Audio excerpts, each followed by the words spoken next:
Reverend Smith, Mrs. Ellis, members of Aretha's family,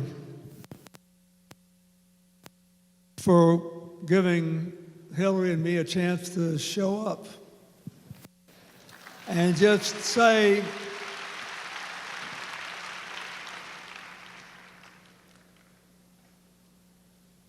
we started out not as the president, the first lady, the senator, the secretary of state. We started out as like Aretha groupies or something. I mean, you know, she was only about 4 years older than me, 5 years older than Hillary. So when we were getting out of college was when she finally got her big breakthroughs. It's one thing I want to say to all the young people in the audience. Yeah, she had the voice of a generation, maybe the voice of a century. Yes, she was born into a musical culture. Yes, she sat on the steps in her home and listened to Art Tatum, maybe the greatest jazz pianist who ever lived, play. But she also worked for years, I mean years,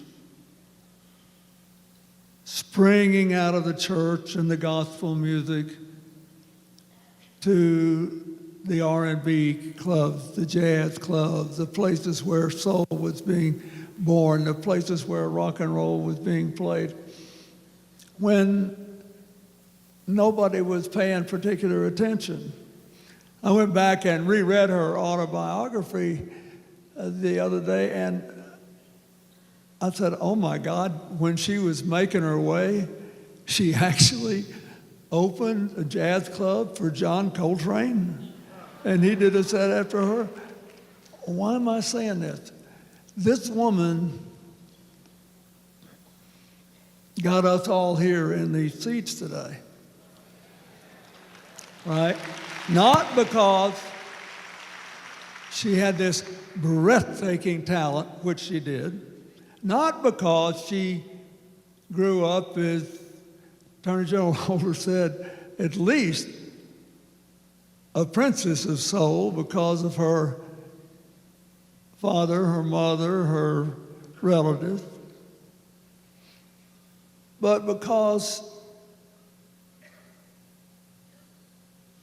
she lived with courage, not without fear, but overcoming her fears.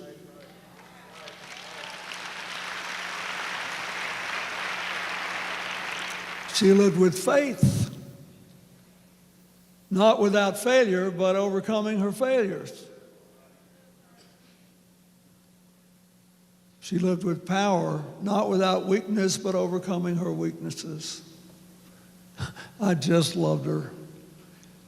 So I started off as a groupie.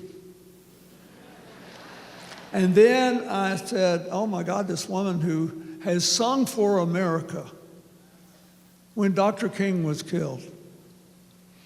At all these political conventions, including mine, at least President Obama and my inauguration ceremonies and various things. And I even talked her into coming to the Rose Garden to sing for the Emperor and Empress of Japan.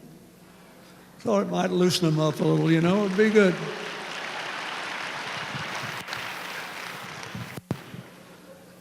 Okay, so I figured out, I think, that the secret of her greatness was she took this massive talent and this perfect culture that raised her and decided to be the composer of her own life song. And what a song it turned out to be.